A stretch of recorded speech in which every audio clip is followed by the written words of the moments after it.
You are young, have all the time in the world, only a few bucks in your pocket, but you own a car.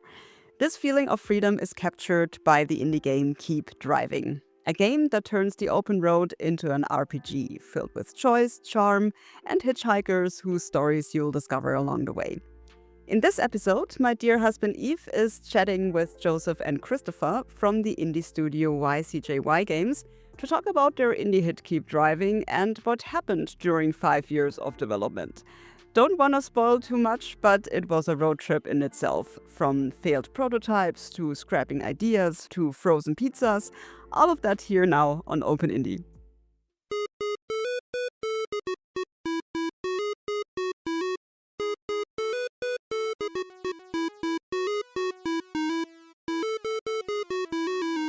I'm here today with Joseph and Christopher from YCJY Studio. Hi.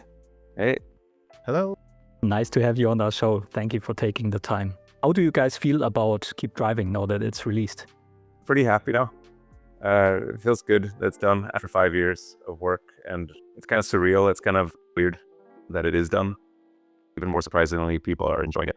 Yeah, I'm the same. It's like, just like I said, we worked so long on this. That it's more than 5 years in the making. And we also we failed making this game once before. I think we'll get to that later as well. But yeah, like it's very surreal, like you said, that it's out and that people are playing the game and people are liking the game. People are really liking the game. And that's an amazing feeling. I'm the guy who does the programming and Joseph is the guy who does the art, by the way. I immediately fell in love with the art style and the music and overall mood it creates, but we'll also get to that later. For the listeners of ours who maybe have not played Keep Driving yet, can you describe to us a typical run in your game? So what do players see, what do they hear, and what kind of mood do you try to create? It starts off with you being a young person around 18 years old that just got their license. And it's sometime in the early 2000s. So you get to choose your first car, your starting equipment will be, and where you start in your life as well if you're unemployed or a student. And then you pick your car and you kind of go off on the road. In the beginning, you get the first mission or quest, you could call it, is that your friends call you up or write you a letter and tell you, oh, there's a big festival on the other side of the island where you live. Come and meet us there. So you have to pick up a tent and you get the ticket as well. And then, come meet us.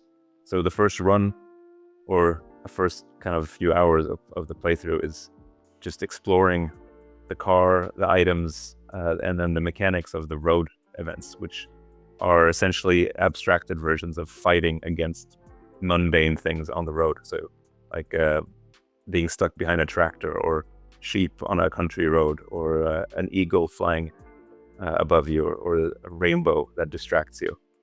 Yeah.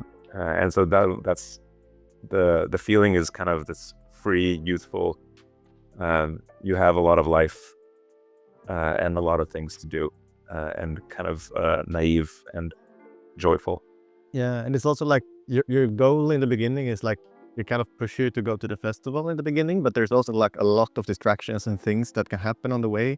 So you'll pick up these hitchhikers that essentially become your like party members, if this would be like a traditional RPG. And they have their own, like some of them have their own motivations and places they want to go to and stuff. So you can very easily get like sidetracked and lose track of going to the festival and actually find something entirely different to do instead. So I think the first run for a lot of people would be quite different. We have heard a lot of like stories people are telling they did. And it's kind of funny because even though there are like these set stories that we have put out in the world, like how they encounter them and how they feel, like what they did to make them encounter them, kind of makes each player have their own little stories and adventure. And every run is like that too. There's a lot of random things that can happen that push you in a different direction. So, and I don't want to spoil like too many of this because I think that's part of the fun of the game is like being surprised and discover these things. But there are a lot of distractions for you and a lot of ways to play the game. I'm happy with the CD. I feel like that was a nice part of it as well. I'm really happy with that Christopher managed to make an in-game music player essentially. Oh yeah, and that's like a huge thing also, I think, like for what you're gonna experience the first time, like the music of the game. We're really happy with the soundtrack. It's from local Yeah. Gothenburg bands. So that's something that will also like set the mood for the entire journey, I think. And I think that's something also that we've got a lot of good reception for. People seem to really enjoy the music, and it fits very well, in our opinion, with the gameplay and everything. And there is a lot of time in between events when nothing's really happening. You're just looking out the car window, you see these beautiful backgrounds, and you hear this music. And I think that's a huge part of the game as well. Even though you're not like actively playing, you're actively there and you're riding in a car, you know. I think that's something that a strength of the game too, I think. Like this quiet moment. 100%. So I captured myself humming a tune from your game, which is amazing. Typically does not happen that often.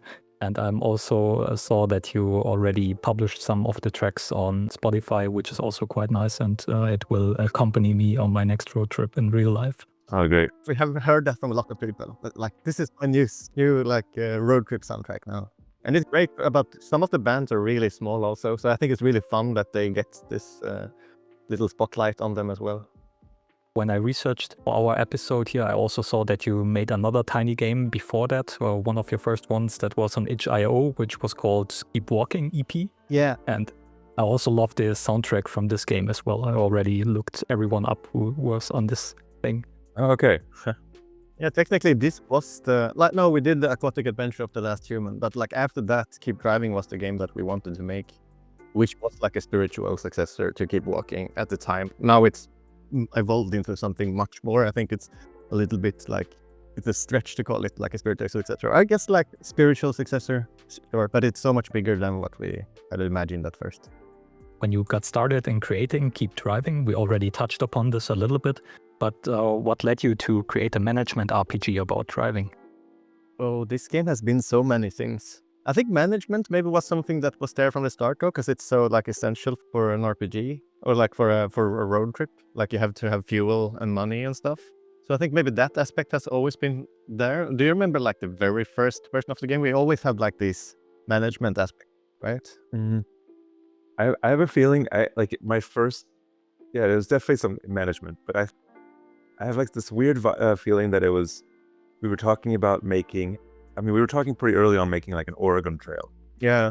I remember that, and like saying like, oh, it'd be fun making like a modern day Oregon Trail, because that doesn't exist. Like there's an early idea. Yeah, that was like the first thing. Yeah. And then we were saying that if we were about it being like in real time, that like a mobile game or something, like an idle thing that you would go on. Yeah, exactly. Yeah, like we were thinking like an idler. Yeah. That was long. This was 2016 when we had these discussions. Yeah. And then for a while, the game was very much like a WarioWare kind of game for a little while. There was a lot, but we made a bunch of mini games and stuff. So when you talk to people, you played like they say like a line like I used to work as a bartender ... And then you've like worked as a bartender for a micro game. Or they like, I like watching fireworks, and there was a little mini game where you click fireworks kind of, and that was the game for a while also. While you were driving, like the whole car in the center of the screen, the car going from left to right, that thing has always been there. But then like all the other systems and stuff has had a lot of different iterations. Even how destinations function. Yeah. I remember being pretty different. And how like items and everything. Yeah. So you went through quite a few iterations until you landed with the thing that we have the joy of playing now. Oh yeah.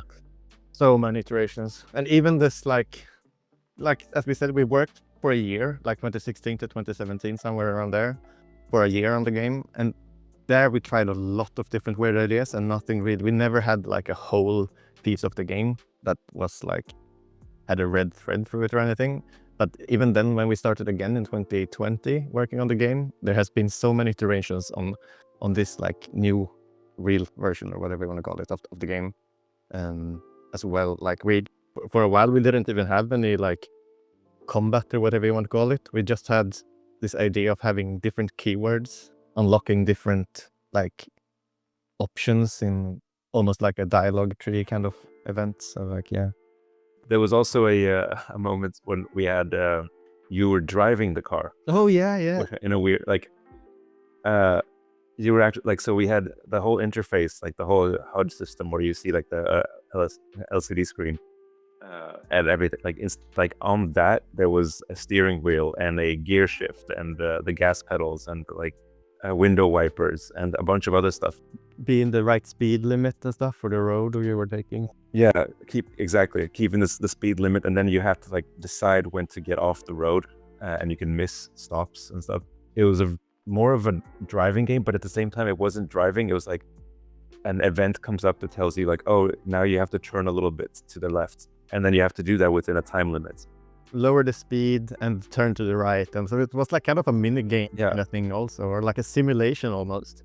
Yeah, it was like more of a simulation, but kind of almost like a what's it called? Those beat games, like like a Guitar Hero. Oh yeah, but for cars. It was like a Car Hero. It could have been called Car Hero. Great. So I hope someone listens to this and then steals that idea. Yeah, that's a Car Hero. Yeah, please do. Yeah, please steal that idea, because we're not making another. No, exactly, because we're not going to make it anyway. So that actually be like, they could make it the mobile game, and they'll have completed our first idea of what Keep Driving was. Yeah, you get the notification like you have to turn to the right, and you just have to open your app. Exactly. Was there one moment that you can pinpoint where you said, okay, now everything clicks together, or was it more like a natural process over time and you kept trying until you said, hey, that's it? I think it was the point of no return kind of more, because we wanted to finish the game, and what we had at the time was definitely the best thing that we had so far, I think. But it was also like, no, we can't change this anymore, because we had changed the system so many times, or that's what I feel like at least. But we did have some, like, we did a talk in Skövde where we used to study, like on game design, talking about post-void, and we talked about you have to have something playable that's enjoyable and you can test it early. And that was like what we taught out. But at the same time, when we looked at ourselves, we're like, we don't have this for Keep Driving. We have to actually do something more like finished that's has to be in the game, like mechanic wise, because it was still very vague what the actual gameplay was. We had to put our money where our mouth was. Yeah. One of my favorite comedians had a nice saying about this: I have many beliefs and I live by none of them. That's how we live there. Yeah. What is the feature you're most proud of in the version of the game you have right now? For me, it's something that I think that has come true. That's been like not a mantra, but like a design philosophy, which is like storytelling through mechanics, which is something that I wanted to have into the game, which covers it's not like one feature, but it's like a design philosophy more, that you can tell stories with different mechanics and stuff. And I think we recently got like a review on Polygon that really appreciated that aspect of the game, like how the hitchhikers have these like passive good and bad abilities. So you like some parts of them, like, and could be translated to you like some of their personality traits as a skill that you use, but you also, there's some parts of them that is not as fun and like these negative things that you have to play around kind of. But at the same time, when you kick them or when they're not in your car, you kind of miss those annoyances of them as well. Like there's this kid that stops to pee all the time, which is pretty annoying. Then when she's not there anymore, you're like, oh, we haven't had a pee break in a while. And that's also a good place for you as a driver to maybe stop the car. It's a very easy event, so you can just use a cigarette there and it's complete. So it's a little break for you as well as like a driver. I love that some people use the kids' pee breaks as moments to use another skill of where like the suits can like give you money essentially. Yeah. But you have to complete the event to get that money. Or you want to complete it so you don't lose the money that he's put out. So he put out these two money symbols onto the track, and you get money from that. But then you have to complete those symbols as well, or those threats. And I think I like the idea of when the kid goes out to pee, the suit kind of leans over your shoulder and tries to give you advice on like how to do your taxes better, or you're just like being annoying, and then when the kid comes back, it's like, oh, it's more fun in games again. Because the hiker also has one of those abilities. It just gives you a bunch of stuff. Oh yeah. But you have to find time to use it, and that's like a good place to just stop and take it in. I think it's called or something like. Yeah, take it in. So that's also worth actively with like taking a break and like use that skill now instead. So like if you're like open for all the abstract like game mechanics and stuff and like think of what you're doing, I think there's a lot of like storytelling in those mechanics, and I think that's something that actually came through, and it was something I was very not sure that the people would get, or like that we wouldn't make it good enough for people to see it, but I feel like people do see it, and that's fun. And also the thing that people can experiment and try different things, but it doesn't say like if you drink coffee you cure the cold status effect, for instance, but if you try it, it will do that, and like you can experiment with different mechanics and stuff, and most of the time the game will react to what you're doing. It's fun. Yeah, absolutely. There are bits and pieces of clever design that are sprinkled around your game everywhere. So you mentioned coffee. So you have to drink it hot, of course. If you just put it in the back and I'll drink it later, then it cools down. And cold coffee is not nice. Exactly. Only if there's nothing else to drink. I'm also pretty happy with the fact that how the backgrounds work, because that's been such a struggle for literally like the whole time. Just getting the backgrounds to look good and like to parallax well, and like all the different biomes and the trees and how they interact with each other, and then how they interact with the map. And when you're driving, like when you drive in, like you're getting closer to the city, you start seeing the city appear from the back, like further away, and then it appears closer and closer. And then how the cities kind of like the cities looked like shit for a long time. Like it was I was actually really worried for like not the city but the town. Just how we did it wasn't, I don't know, it didn't come together until a lot later. There's no nice transition for a very long time. Yeah, the transitions, exactly. And like to me it's kind of incredible that after all of that it worked out, and they're like, when you play the game, the world just feels like a real place, and it's 2D, and it's like I can't remember playing a 2D game that has this kind of open world feeling to it, and that it generates the whole world like that. That's something really special. Was the Steam Next Fest demo last year the first time you showed the game to the public? And if so, what was the feedback you got? To the public, yes, I think, right? Or like you showed it on Gamescom. Yeah, Gamescom, but also indie game dungeon here in Stockholm. That's not really the public though. It's only game developers. Yeah, it was only game developers, but it technically is public. It's a small like indie game event in Stockholm. So it's like kind of behind closed doors. It's not super public, but I guess anyone could go in there and see it. What was some of the feedback that you got, or what would you say was the most valuable one when you first time showed it public? On the Steam Next Fest, we had a demo that was very like much tighter than anything we had before.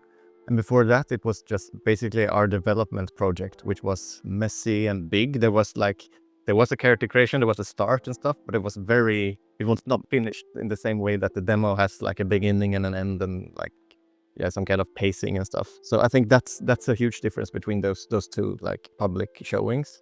With Gamescom and the Indie Game Dungeon, those both the first times like people that we weren't very close to got to see the game and play it. And that was pretty fun, seeing how people were interacting with it and how surprisingly people were kind of engrossed by it. And with the Indie Game Dungeon, it was pretty cool because it was so many people were so impressed by it when we were still so tired of it in a way, and we were like, we didn't really see how it was impressive. So when showing it at Indie Game Dungeon, it was kind of cool having like Christopher said, a bunch of other game developers that hadn't seen it before see it and like, oh, whoa, this is crazy. This is such a cool game. But then at the same time, they had a bunch of complaints, like which were all really good, but like how some of the menus worked, how some other things, like there was a lot of notes to take. But it kind of like gave this feeling of like, oh, okay, people are actually kind of interested. And then at Gamescom, it was kind of the same thing, but much more that people really liked it. There was another game developer there that stayed for like 3 hours playing it. Well, he was like totally into it, and he wrote after that and like anyone who played, most people who played it, and like it was also very obvious to see that kids did not like it at all. Like anyone under 15 was just like, nah, this is not my thing. But I'm not sure if that's the reality on Steam and how that's turned out, but it seems like it's still a bit older audience. You kind of either need to be nostalgic for this time, or like maybe have a little bit more patience. Yeah. And I don't think necessarily you need to have like the nostalgic feeling for like the early 2000s or something. I think it's just a feeling of being free and being young and like living that kind of life for a little while. Because you have this kind of fake nostalgia you can feel. Like I can feel nostalgic to the 80s in a way, but I was born in the 90s, so like that's weird because I haven't experienced it. But you have like all this media that's nostalgic about it. So I think there's it doesn't necessarily mean you have to have lived at that time, but you have to have lived that kind of life or like being in that age. I think it's more important maybe. With nostalgia, there's almost a sense of just having been in a car. Yeah. Like it's not like you can be in the backseat of your parents' car. And I like that this was something that Ville Hartman, who did all the sound design for the game, he said this after we released the trailer, when we announced the game. Because he was like, I didn't believe in the game, even though we were working on it. But after I saw the trailer, I was like, wait, that is going to reach an audience. But after I saw it, I realized the audience is anyone who's ever been in a car. Yeah, it's very well put. And then that was like, yeah, it's like, oh, okay, yeah, that's right. It's not about the driver as much as the person or just having been in a car and having enjoyed the ride with your parents or with someone else. And it's that feeling of, oh, we're getting in here. Let's go. We're going out there, whatever we're doing. And especially when you're young, sometimes like the smallest trips, like if you're just going to your grandparents or you're going away to like a summer house or something else or a friend's place. But just the fact that you're getting into the car and you're packing all your things and you have your little CD and you put the CD in, or you have your MP3 player with your headphones on, that all feels like an adventure. Yeah, and every like road stop is very memorable also. Even if it's just going to a crappy restaurant and like eating some crappy food, that's like, oh, where are we now? It's like an interesting part of the adventure. And I think you captured this with Keep Driving quite well. You already told me that you were going through so many iterations and you got quite a lot of feedback. Is there one bug that you had in the game that you upgraded to a feature? I feel like there should be some of those, but not any like obvious one. I mean, there's been tons of bugs that have been hard to solve, but I read your question and I was thinking about it. I was like, no, I don't know if there were any, but I was thinking maybe Christopher has a bug that he kept in that I just didn't even realize was a bug. I feel like there are. I can't think of anyone on the top of my head now, but maybe I'll keep that question in the back of my head. Now that we talked about Keep Driving, which everyone who's listening should definitely play, how did you both get started in game development? We went to the game design school in Skövde, a small city in the middle of Sweden, which has become like, what's it called, game school town, pretty much. There's a lot of big companies there now as well, like Coffee Stain and what's their name, Stunlock, the guys who make V Rising. Valheim people. Oh, the Valheim is from there also, yeah. There's a big game industry scene there. And they had a game school there, and that's why that city has become like that. So that's where we met, studying game design. So we're both from Gothenburg, but we didn't know each other until we moved to Skövde. And then we played music together in like the school band, and then we started our own band together. Yeah. And then after university, I stayed for a little bit longer in Skövde, but then once we both were back in Gothenburg, we lived together for a year, and that's when we started. That's what we made. Like we made Keep Walking, like when we lived in Skövde, and then we finished it when we lived together. And then neither one of us could get any jobs in the game industry, so we started our own company and made. I think because when we released Keep Walking, we got some nice like attention from a few magazines and stuff, like internet magazines, and yeah, we were like, oh, maybe we're good enough to actually make a game and release it. So I think that sparked like the idea that we could make games ourselves. Yeah, like 2014, it was kind of like a big, for us at least, getting like Rock Paper Shotgun that they wrote like something about our game. Yeah. Mm-hmm. Was kind of cool. Like, oh shit, Rock Paper Shotgun wrote something. And PC Gamer had like this week's top free games. Yeah. And itch didn't have that many games on it, and Steam didn't even have that many games on them, like indie games at least yet. Also, the site called Game Jolt at the time, I think, didn't we? Yeah, Game Jolt. Yeah, I think itch was the main one, and then Game Jolt as well. I found Keep Walking over itch.io, so it's still up. Yeah. It's worth it alone for the soundtrack. Yeah, it's nice. Is there a moment in your journey as indie developers that you will always remember? I think there are many moments. Like every game release for once is always a moment, I think. With Hip Driving, we have it very recently, but it always feels weird, I would say, when you release a game. But also we have a lot of struggles as well. Like after Aquatic Adventure, we worked like part-time. I was at the school and you were in this amusement park in Gothenburg called Liseberg. And it was kind of struggling times. Like economically, we didn't have any money basically. And I mean, even during Aquatic as well. yeah. Like we were both living together, and then I was living in my mom's place.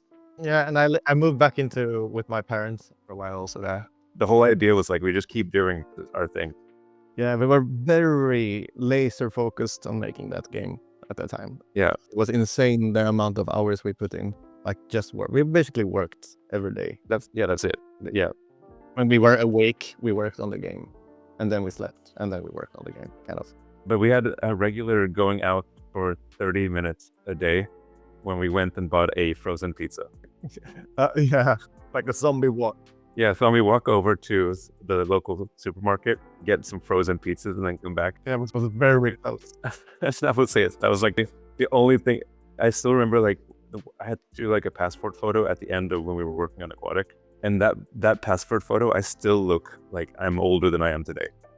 And I think then also like big moments for me was with Sea Salt, our second commercial game. When we got funded for that game, that was insane because that meant we were free from taking these part-time jobs and everything, and we could fully focus on the game. And then also like before the release of that game, we did this whole like journey. Yeah. Kind of. We went to It started with Gamescom, and then we went to Korea and Japan. Korea for a little indie festival there called Busan Indie Connect, and then Tokyo Game Show, when we were standing up on the stage and talking. I had shorts on me also, which is apparently not very nice in Japan. Like it's you're supposed to have not shorts when you're on stage. Okay. Learning by doing. Yeah, but it was fun. It was a lot of meetings and met fun people and see Japan and Korea and stuff. Yeah, it was like it's not a moment, but it's like a period of time that was very fun, very formative. Yeah, with a lot of stuff. Like even before that, I mean, I went to Brighton and London, and then to there was another festival, and then GDC. Yeah, GDC. And yeah, it was just like there's a lot of traveling and a lot of things. It was fun, but pretty stressful as well. I can imagine, but I'm really glad you stuck to it. Post-Void, for me at least, was like probably the coolest moment, and probably the most important. One of the most, when we released Post-Void, I think that was like one of the more important moments in like creative or working life.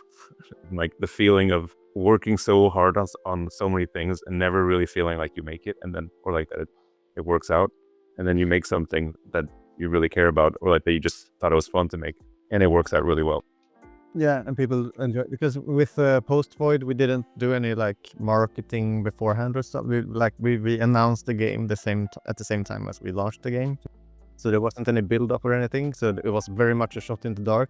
But then people really liked it very fast, and that was quite intense. Yeah. As I told you before, when we started the interview, I also played Post-Void quite a lot. When I stumbled upon Keep Driving during Steam Next, I was pleasantly surprised that you are the same guys who made Post-Void. Yeah, a lot of people are surprised because the games are very different from one another. I think all our games are quite different from each other, but yeah, Post-Void definitely sticks out. That makes it so beautiful. So in research for our podcast, I also checked out your other games that are also up on itch.io. I fell in love with each one of them.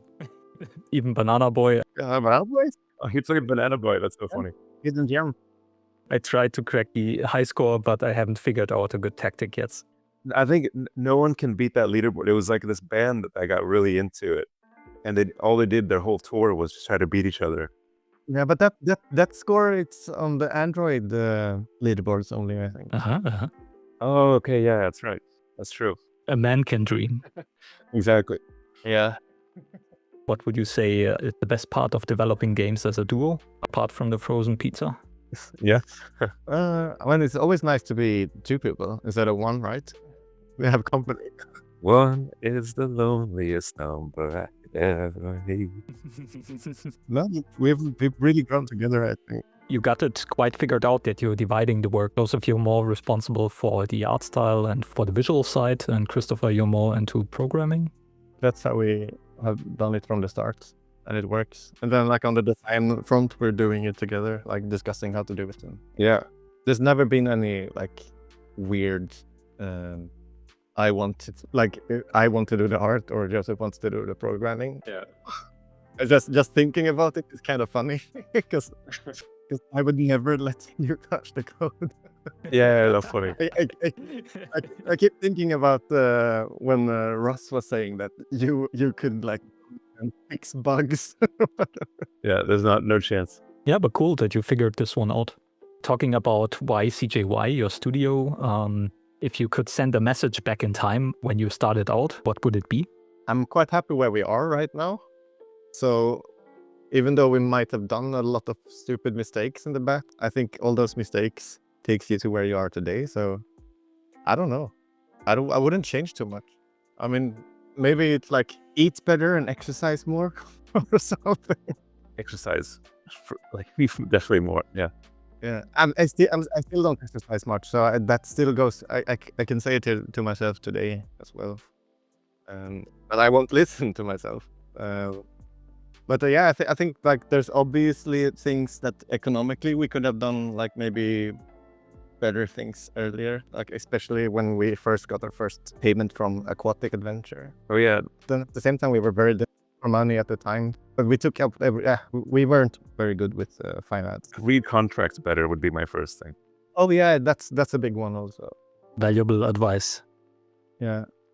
But yeah, I think that at the same time, like all those mistakes, nothing has been drastical, any mistakes or anything, and all of them have been formative, and very happy with Keep Driving and where we are right now and with Post Void. I feel like we're figuring it out as we go. Oh, great, which is fine. Do you maybe have some advice for someone who's just starting out in game dev? Make a lot of small games and don't worry about like making the big one. Yeah. Our mistake was like after Aquatic, we tried to make Keep Driving, which is our biggest game, and that almost ruined us. I think like that could have been, if we didn't stop working on Keep Driving, I think we wouldn't work in games today, because it was too big of a project for us at the time. Jonathan always, like our friend, he always tells us like to take like a break and just try to think of things, like prototype more and like decide on the project, be more selective on the projects that you choose. I think we were in the beginning, at least, I mean, with Aquatic, it was, I don't even remember why we picked that exactly, but, and then with Keep Driving, that we thought that was going to be a small project, and that was foolish. And like, yeah, keep working on it for a year was way too, it was too long. It was so vague. We didn't really have an idea of what the game was going to be when we started working on it. Like, if we compared that to what we did, like, we knew exactly kind of what game, exactly. But even Sea Salt, yeah, it's like, jumping into the only other project we had going was Sea Salt, instead of like having made. Yeah, that was because of the game jam. Yeah, and because of the game jam. So if we'd gone to 5 game jams, maybe we'd have had 5 projects we could pick from and pick the best one there. But we went to 1. So then, good advice for new developers is do a lot of game jams, I think. Yeah, do a lot of game jams. Yeah, and also read contracts. Read contracts. If something is too good to be true, maybe it's too good to be true. Talking about your studio's name, YCJY, how did you come up with the name? I think I can figure out what the CJ is for, but why and why? It's like a seasonal story. Yeah, it's like when you ask the Joker how he gets his scars. It's like the same thing with that. How did you get those Ys? What's the best one you can tell here? It's Y as in WHY, like Y for Joseph Y. Why are you doing this, kind of? Is one like interpretation of it. I like your like peace sign idea also. I noticed that when we stood next to each other in photos, sometimes Christopher would have the peace sign up, and then if I do it as well, it becomes YCJY, like the 2 peace signs, and then that's in between. I like that story. Talking about your studio a little more and about support, where do you guys get support from? So you already touched upon that you had some contracts that you rather not have signed, but right now, do you have a publisher funding, or where do you get support from? With Keep Driving, we have good contracts. We have the same funder as we have had on Sea Salt, Kowloon Knights. So they have been part funding the game. And then we also got some investment from European Creative Europe program. Is that what it's called? Yeah, exactly. But those are the two financial. Like without those, like especially Kowloon, we wouldn't be able to keep driving. At least not for this long. No. So that's what's been funding us here. But we have never worked with a publisher on our like main game, but or like initial release. But we have worked with publishers for console releases, and also with Sea Salt, we actually had a publisher on launch in Japan, like specific. But yeah, otherwise we have been self-published. And with the funding we get for Keep Driving and Sea Salt, it's not by a publisher, so we still publish the game ourselves, but they fund the entire thing. But the main part is it's self-published, so I always feel like it's very like us having all creative freedom.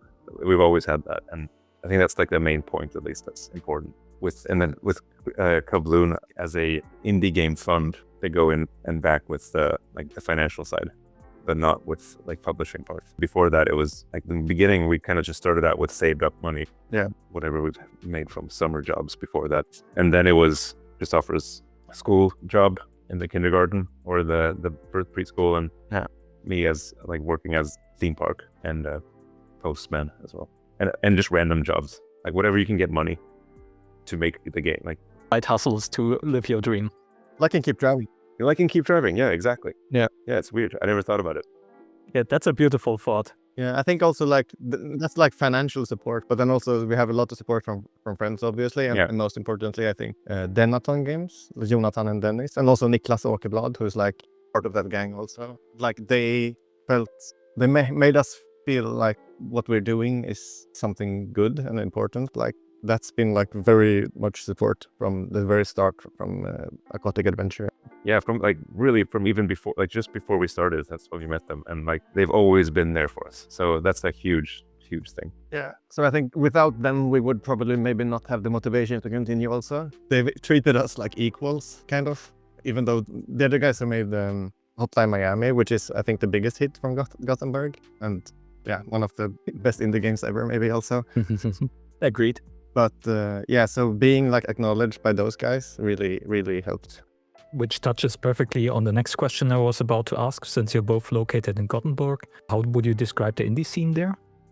I would say it's pretty divided, because we're in this one little group, and then there are other groups as well. And every once in a while, the groups interact with each other. It's not something that we are actively trying to change, I would say, either. But that's kind of how it looks like today. Like there has been two bigger companies in Gothenburg, which are, I would assume they would be classified as indie.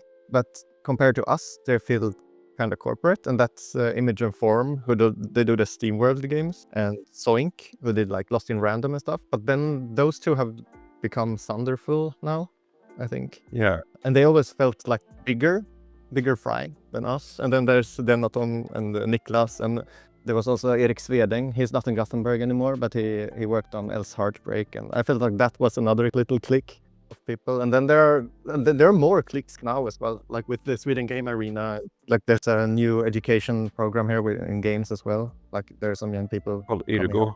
Irigo has a pretty good. Yeah, Irigo. But they're pretty separated, I feel like. But there are also some people in Gothenburg who are trying to get everybody to know each other more, and I think they're doing a pretty good job. Yeah, we were just at an event last week, and that was pretty fun. And I mean, we didn't know anyone, but there's like just from hanging out there that one evening, we met some people. Then we became friends with new ones as well, and we found out that a game that we had been looking at recently was made in Gothenburg as well.